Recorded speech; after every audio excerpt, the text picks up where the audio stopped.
नमस्कार प्यारे दोस्तों, आपके अपने चैनल पीसीएस वाणी में आप सभी का हार्दिक स्वागत है, अभिनंदन है।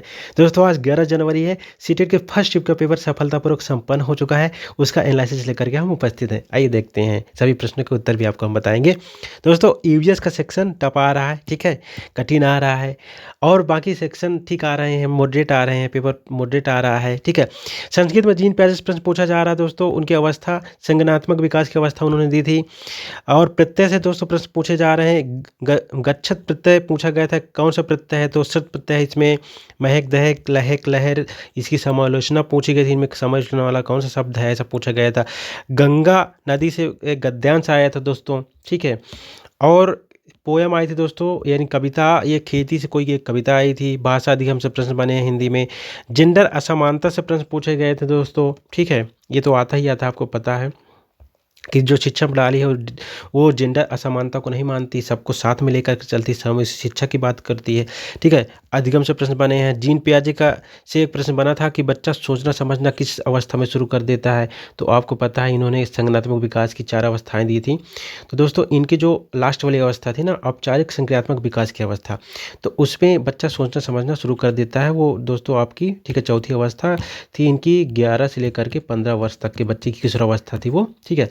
लेकिन जो 7 से लेकर के 11 वर्ष तक की अवस्था होती है, यानी जो मूर्त संज्ञात्मक अवस्था होती है, तो उसमें बच्चा सोचना तो शुरू कर देता है, लेकिन मूर्त चिंतन करता है, ठीक है। अमूर्त चिंतन इसे औपचारिक संज्ञात्मक अवस्था में ही करता है, ठीक है, ओके। मूर्त मतलब चीज़ों को देख करके ही चिंतन कर पाता है। आगे चलते हैं। प्रश्न पूछा गया था दोस्तों, कोहलबर्ग से प्रश्न पूछा गया है। इन्होंने नैतिक विकास का सिद्धांत दिया था, इससे प्रश्न पूछा गया। 3 चरण बताए थे इन्होंने, ठीक है। परंपरागत चरण, पूर्व परंपरागत चरण, ठीक है, उत्तर परंपरागत चरण, ऐसा कुछ बताया था। इसके बाद दोस्तों वाइगोसिस प्रश्न आता ही आता है। इनसे तो हर चरण में, ठीक है, हर शिफ्ट में प्रश्न पूछे जा रहे हैं, तो आप इनको अच्छे से पढ़ लीजिए। वाइगोसिस प्रश्न पूछा गया है दोस्तों। इन्होंने सामाजिक सांस्कृतिक विकास का सिद्धांत दिया था अधिगम के, ठीक है ना। और उसमें बताया था कि बच्चे में जो समाज होता है उसका असर पड़ता है, उसका प्रभाव पड़ता है, समाज के अकॉर्डिंग ही बच्चे में डेवलपमेंट आते हैं। इन्होंने बताया था कि उसी के अंतर्गत एक सिद्धांत बताया था जिसमें इन्होंने ZPD का सिद्धांत बताया था, ठीक है, जोन ऑफ प्रॉक्सिमल डेवलपमेंट का सिद्धांत, यानी बच्चे के समीपस्थ विकास का केंद्र होता है, एक क्षेत्र होता है, ठीक है। बच्चे को वर्तमान से मतलब टॉप लेवल की अगर चीज़ें दी जाती हैं तो उनसे ज़्यादा जुड़ता है, ऐसा कुछ इन्होंने बताया था। फिर इसके बाद दोस्तों NEP से प्रश्न नहीं बने हैं। NCF से काफ़ी 4-5 प्रश्न पूछे गए हैं। NCF हर सेक्शन में पूछे गए हैं, ठीक है। NCF 2005 से प्रश्न पूछे गए हैं, तो इन्होंने 2005 के NCF के आप पढ़ लीजिएगा, हमारे चैनल पे वीडियो अपलोड है। इसके अंतर्गत मतलब दैनिक गतिविधियों से जोड़ना, ठीक है, बाहरी कक्षा के बाहरी वातावरण से चीज़ों को जोड़ना, समावेशी शिक्षा की बात करता है। रटने की बात को हटाते हैं कि रटंत प्रणाली नहीं होनी चाहिए, ये सारी चीज़ें, ठीक है। और बाल केंद्रित शिक्षा पर बात करते हैं। और दोस्तों एक प्रश्न पूछा गया था अलग से बिल्कुल, देखिए डांस तो पूछा जाता है, लेकिन बुंदेलखंड का डांस पूछा गया था। फुर्तीला डांस कौन सा है, तो देखिए वहाँ कई डांस हैं जो मतलब फेमस, कर्मा डांस बहुत फेमस है वहाँ का, राई डांस फेमस है, तो इनसे प्रश्न बने हैं। समवयसी शिक्षा प्रश्न पूछा गया था। समवयसी शिक्षा क्या है आपको पता है, दिव्यांग बच्चे, प्रतिभाशाली बच्चे, जो प्रतिभाशाली बच्चे हैं, ठीक है, वो सबको साथ में लेकर के चलते हैं समझ शिक्षा में। पर्यावरण का उद्देश्य पूछा गया था EVS में दोस्तों, ये पूछा ही जाता है, आपको पता है पर्यावरण का उद्देश्य क्या है। और प्रश्न बना था दोस्तों कलमकारी चित्रकला से प्रश्न, पेंटिंग से देखो प्रश्न पूछा जाता है। और पेंटिंग से कल प्रश्न पूछा गया था, बनारस पेंटिंग से प्रश्न पूछा गया था।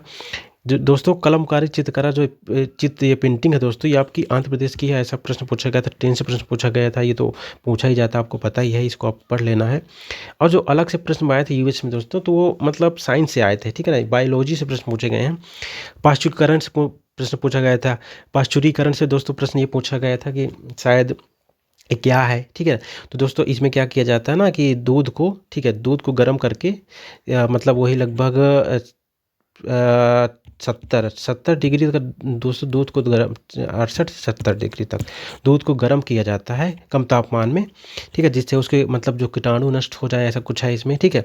लुई पास्चर ने इसकी खोज की थी, आपको बता दें, लुई पास्चर, ठीक है, लुई पास्चर ने इसकी खोज की थी, ओके, 1862 के आसपास शायद, ठीक है, ये चीज़ याद रखिएगा। और वाष्पीकरण से प्रश्न बना था दोस्तों। वाष्पीकरण आपको बता देना, जैसे कि जो द्रव होता है, ठीक है ना, द्रव से जब गैस बन जाता है तो वाष्पीकरण उसको कहते हैं, द्रव से गैस बनने की घटना, ओके। और इसके बाद जो है खमीरीकरण से देखिए प्रश्न बना था। खमीर आपको पता है, खमीर एक तरह का कवक होता है, ठीक है। खमीर एक तरह का कवक होता है। खमीर जब खमीर बनता है दोस्तों तो इसमें CO2 गैस निकलती है, आपको बता दें CO2 गैस निकलती है। और खमीर जैसे कि चीज़ें जो फूलती नहीं, जैसे आपकी ये खमीर की रोटी हो गई, पाव जो ब्रेड वगैरह होते हैं उसमें साथ खमीर ही होता है, ठीक है। तो इसमें क्या होता है, खमीरीकरण में क्या होता है कि जो जीवाणु एंजाइम, ठीक है, की सहायता से दोस्तों उस मौजूद रहते हैं, तो उसको जटिल कार्बनिक पदार्थों को सरल, ठीक है, ये पदार्थ में चेंज किया जाता है, सरलतम अवस्था में चेंज किया जाता है। एक मतलब एक किण्वन होता है इसमें, ठीक है, एक तरह का। इसमें दोस्तों खमीरीकरण में देखिए बेकारी में इसका प्रयोग होता है, शराब उद्योग में भी इसका प्रयोग होता है, ठीक है। आगे देखते हैं जो प्रश्न पूछे गए हैं। पर्यावरण के अध्ययन से संबंधित कुछ प्रश्न पूछा गया था। कथन कारण से प्रश्न पूछे गए हैं दोस्तों, ठीक है। ये कथन कारण से प्रश्न पूछे गए हैं। और प्रश्न देखिए मैथ में क्षेत्रफल से प्रश्न पूछा गया है। ये देखिए हमेशा प्रश्न पूछा ही जाता है, जैसे कि आयत का क्षेत्रफल हो गया, ठीक है। आयत का क्षेत्रफल आपको याद कर लेना है अच्छे से, ठीक है। लंबाई गुणे चौड़ाई, वर्ग का क्षेत्रफल हो गया, ठीक है। ये सारे क्षेत्रफल आप याद कर लीजिए। भुजा गुणे भुजा, वर्ग का क्षेत्रफल हो गया। और प्रश्न ये बंटवारे से संबंधित पूछा गया था कि कोई व्यक्ति है 1/2 मतलब जो है एक भाग किसी और को दे देता है, 1/3 किसी और को दे देता है, तो टोटल कितना उसके पास बचा। ऐसा प्रश्न भिन्न से बना था। कोण से प्रश्न पूछा ही जाता है, ये वाला समकोण का प्रश्न पूछा जाता है कि जैसे समकोण है तो उसका 1/2 2 सही 1/2 मतलब भाग और कुछ मिला करके 3 समकोण मिला करके कितने डिग्री का होगा, ऐसा कुछ बनता है। अधिक कम से प्रश्न पूछा गया था, मतलब सेंटीमीटर मीटर से प्रश्न पूछे गए, ट्रेन से प्रश्न पूछा गया मैथ में। HCF एलसीएम से प्रश्न पूछा गया। और ये दोस्तों EVS में एक महाराष्ट्र की साड़ी पूछी गई थी, नौवारी साड़ी है ना महाराष्ट्र की बहुत फेमस, तो इससे प्रश्न बना है। और EVS में दोस्तों इस बार बहुत ही अलग प्रश्न पूछे जा रहे हैं। तो पौधों के प्रकार से प्रश्न पूछे गए थे। तने का भाग क्या है, क्या कहलाता है, नवारी, ये तो पूछा ही गया था। केंद्र शासित प्रदेश पूछा गया था, कौन सा इनमें से केंद्र शासित प्रदेश नहीं है। कश्मीर, ठीक है, लद्दाख, दमन द्वीप, ये सब इससे प्रश्न बने थे। कश्मीर लद्दाख की केंद्र शासित प्रदेश बन गए ना, 8 केंद्र शासित प्रदेश हैं इस समय, और 28 राज्य हैं, आपको पता होगा, ठीक है। प्रकाश संश्लेषण प्रश्न पूछा गया था कि पौधे अपना खाना कैसे बनाते हैं, किसकी सहायता से बनाते हैं, ऐसा कुछ प्रश्न। और जड़ तने से प्रश्न बने हैं, इस बार बायोलॉजी से प्रश्न पूछे गए हैं, ठीक है। मैथ में शायद पाई चार्ट पूछा गया था।